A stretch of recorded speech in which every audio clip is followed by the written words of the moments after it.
Hey, and welcome to the Longevity Lab, where we turn your blood work into a game plan and your 40s into a glow-up decade. I'm Dr. Jae Hitson, and this is part 3 of the Fat Loss Over 40 series. If you've been walking 10,000 steps a day, eating next to nothing, and still wondering why the scale isn't budging, this episode is for you. Today, we're talking about the non-negotiable, muscle, why you need it, how to build it, and why all that cardio isn't cutting it anymore. Let's go. Welcome to part 3 of our Fat Loss Over 40 series. This series is for those of you who feel like you're doing everything. You're eating next to nothing. You feel like you're constantly moving, and frankly, with all of your effort, you really feel like you deserve to have better results. And fundamentally, it feels very unfair. Most of the time, the things that we used to do to drop weight back in our 20s and 30s, they are simply no longer working in our 40s, 50s, 60s, and beyond. This series is designed to address those physiological changes that are happening in your body that are really impeding your body's ability to release fat. Now, I'm going to be focusing way more on fat loss and not weight loss. The research is incredibly clear as to the dangers of carrying too much fat, visceral fat or otherwise. Now, in the first part of this, I'm going to be getting into the meat, the what to do. And I'm going to be spending the second half going into the troubleshooting that most people are running into. Before we do that, we're going to go into a quick recap so that we have the foundations for where this principle comes into play. So once again, you can no longer starve yourself to get skinny. It just doesn't work that way anymore. As we age, our body requires more nutrients and more resources to handle that cellular turnover. So it's going to do everything it possibly can do, including storing excess fat, counteract any starvation protocol that you put yourself through. But the tricky part is, as we age, we have this very decreased margin for error. So you do need to have lower calories, but very nutrient-dense foods. And furthermore, we need to have higher protein content and less carb content to flip the metabolism around. That'll give you a better burn, leave you less hungry, and set you up for step 3. So step 3, you have to build muscle. Now, when I'm talking about building muscle, we are talking about weightlifting, resistance training, resistance bands, body weight exercises. What I am not talking about is cardio. As soon as I tell patients that according to your blood work, your body is telling us that you are losing muscle mass, you need to start doing resistance training, the next thing I hear out of their mouth is, but I'm always walking. I never sit down. I'm constantly moving. Well, guess what? None of that builds muscle. Well, motion is good, and we're going to talk about cardio in step 5. If you want to have fat loss after 40, it has to come from building muscle. You want to know something I never hear? I never hear somebody say, man, I just can't lose the weight. I am in the gym 3-5 days a week. I am pumping iron, and man, the fat, the weight, it's just not coming off. I never hear that. You know what I do hear all the time? I'm walking 10 a day. I'm constantly on the treadmill, but I can't seem to lose the weight. So please hear me once and for all. Even if you're moving, that is a concept from your youth where like the only fat kids were the ones who sat on the couch and never moved. We have this idea in our head that as long as you are not the couch potato, you deserve to be skinny. And that is just not how the modern world works. See, 100 years ago, it required a lot of normal resistance in your everyday life just to survive. Think about how much effort it was just to wash laundry. Normal everyday cooking, normal everyday gathering from your garden. It was a resistance exercise. You were pulling, you were plowing, you were rolling out dough. These things were constantly building strength. But now we're in this zero resistance world. We have escalators to take us from one level to the next. Our modern appliances do just about everything for us. We can get in our cars, and with zero effort, we can get hundreds of miles away. That simply was not the case for our ancestors. So while I love our modern conveniences just as much as the next person, we have to understand what it's done to us. So yes, to some extent, we can blame the food industry and how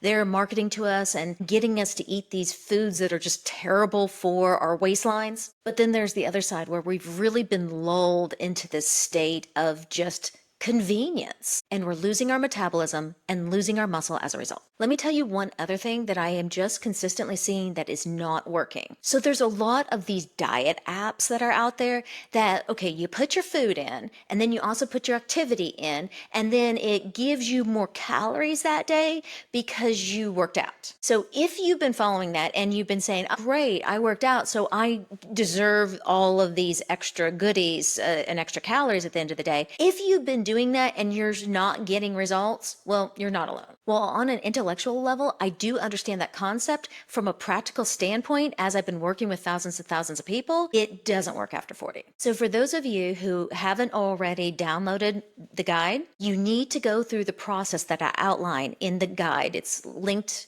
in the description. You need to find out where you need to be calorie-wise, and then stick to that number every single day, in spite of whatever kind of exercise you do that day. The only caveat there is just be prepared for that like carb hungry sensation on some of the days that you do work out, because when you work out, your body really wants carbs to burn. It's just, again, our bodies are kind of lazy. Carbs are easier to burn than proteins. So it's like, can you give me the easy fuel, not the one I have to work so hard to burn? When you get that carb craving, give it protein anyway. This is why so many people put like a low calorie protein shake, like right before or right after their workouts, so that they can like kind of offset some of those cravings. And I'm going to say this once and for all. I love the concept of 10,000 steps a day. I think it's a fantastic movement. I love everything that they've done with it, but can I just tell you, consistently, I am not seeing people being able to get to their goals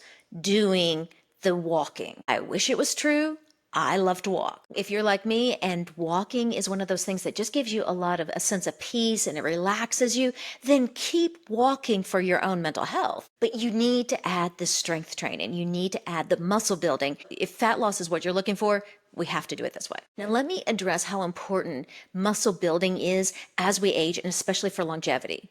We have to stay strong if you want to live long, live healthy. I mean, we've all seen so many people age and get so frail. One of the top reasons why people have to be admitted to nursing homes and skilled care facilities is actually because they just can no longer take care of themselves. It's not even like a disease process per se.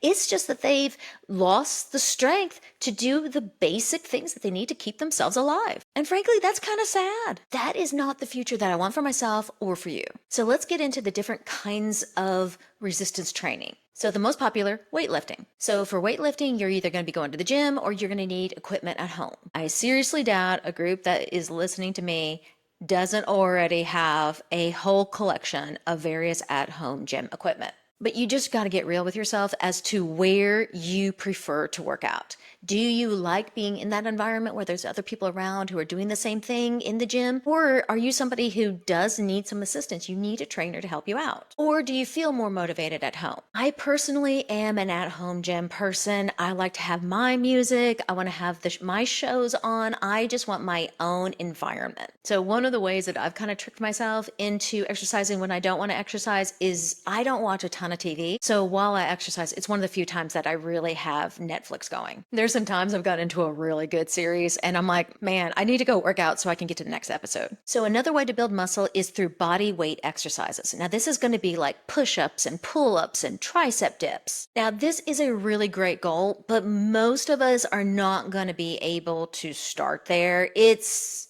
really hard to do pull-ups. While if you are capable of doing true body weight exercises, that's amazing. But for a lot of people, we're going to have to start where you can start, and this may not be the place. So where a lot of us are going to have to start is going to be resistance bands. I really have enjoyed incorporating resistance bands exercises, and here's why. Because resistance bands, well, one, they're cheap and they're easy to use, they're lightweight, and they're portable. So if you have some fundamental resistance bands exercises, so even when you go out of town or you're on vacation, it doesn't matter if you end up a place where there is a gym or not. I mean, you can take your resistance bands with you just about anywhere. Now, for those of you who are really beginners in all of this, or you're over 100 pounds overweight and most exercise is really difficult for you, my strong suggestion is to look into what's called isometric exercise. This is where you stimulate the muscle but without movement. It's a whole field of exercise in itself. It is a great place to get started. There are also a lot of individuals who have joint issues, and isometric exercises just don't put that same level of stress on your joints. Now, let me make one caveat with regards to joint pain, joint injuries, just different issues where exercise becomes an issue because of a shoulder, a knee, a hip, a back. If you have those kind of issues, you're probably going to need to recruit a personal trainer or a physical therapist who can help you navigate around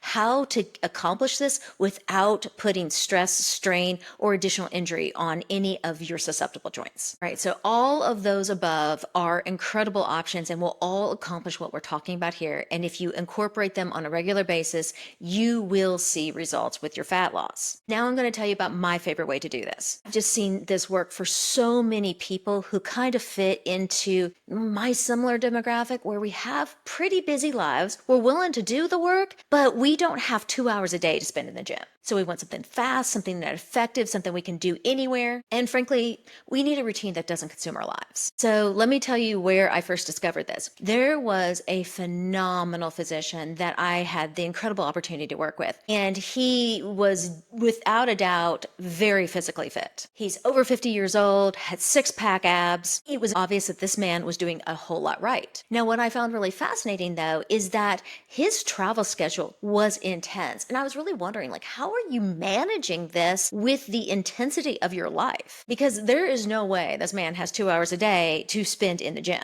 but he looks better and is more ripped than most of the people I do see spending that kind of time. So I had to ask, okay, dude, what are you doing? And he told me, he's like, my routine only takes 15 minutes a day. Okay, but we're at this conference. So, are you able to get that kind of workout down in that terrible gym? And he's like, no, I don't need a gym at all. I can do my routine anywhere. I can do it up in my hotel room. Okay, that's fantastic. That's amazing. You have to show me. So he's like, yeah, meet me down here tomorrow morning. I'll take you through the whole routine. But I want to let you know, I only work out for 15 minutes. And actually, I'm not even working out all 15 of the minutes. I'm only working out 40 seconds of every one of the 15 minutes. And I'm like, sold. That sounds awesome. I am in. I'll see you tomorrow. So when we got to the workout the next morning, basically what he ended up showing me was HIIT workouts, high intensity interval training, HIIT, before HIIT ever became a thing. So the premise is you work out intensely 40 seconds, you take a 20-second rest, and then you work out again intensively for another 40 seconds. The beauty of this routine is that it builds both muscle and it gets your heart rate up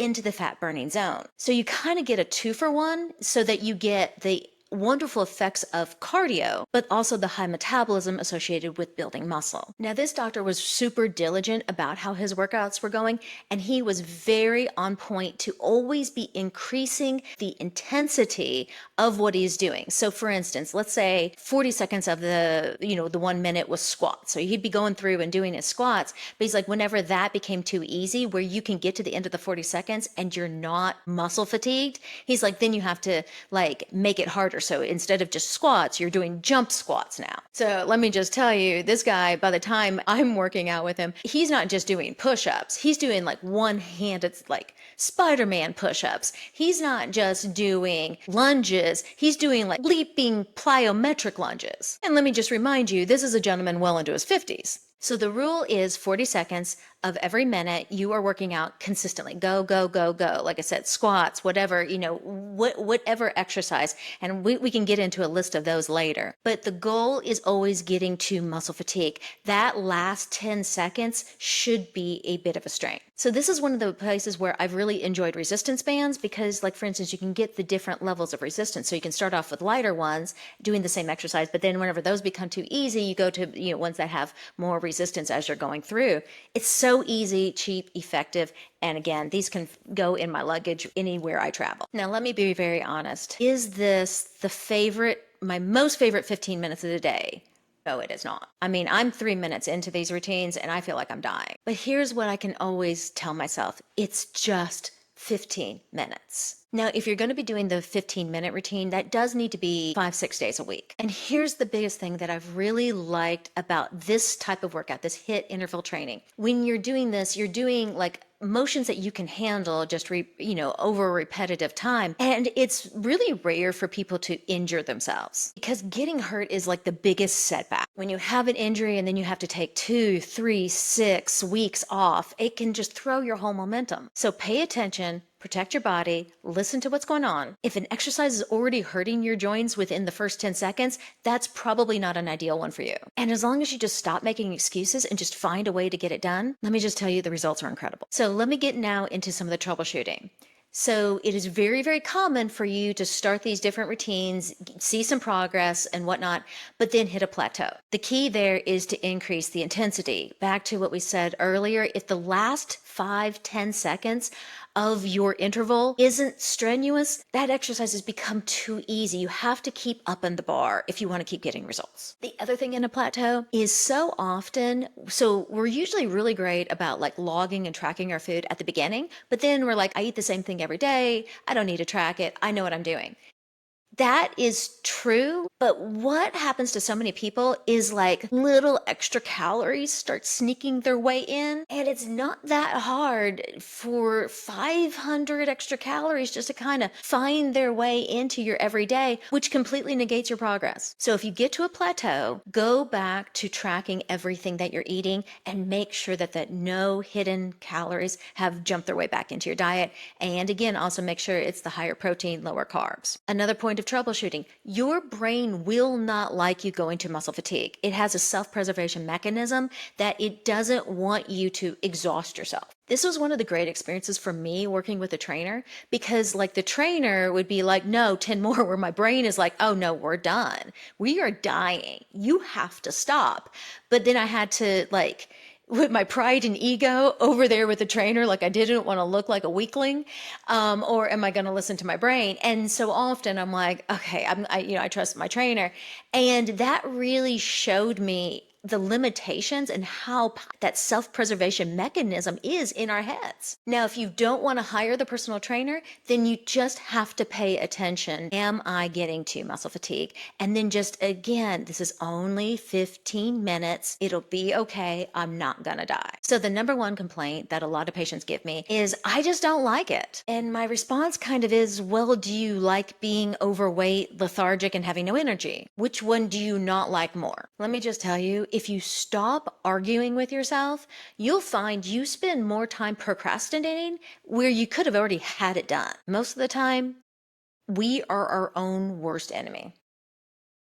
We are the barrier between what we want and where we are. So let's stop the stories that we're telling ourselves that is just making our life harder than it needs to be. So please, whatever questions you have, send them in, put them in the comments. I'm going to be updating the guide. So even if you've already submitted for the download, you'll still be getting the updated versions every time you open it with the link. And again, if you haven't downloaded the guide, you need to go ahead and do that, because that's the whole backdrop and premise for everything else that we've been getting into with the series. So I hope that's helpful. I can't make this any easier than what I have. And not only will everything that we've gotten into here, will it not only help your fat loss and your just sense of self and just how you feel in your body today, that's going to make a difference, but this is going to change your trajectory for years and decades to come. So I hope you join me for part 4. We're going to be getting into sleep and rest, probably a little bit more fun topic than today's, but absolutely critical information if you're going to get the fullness of all of your efforts here. Thanks so much for tuning in.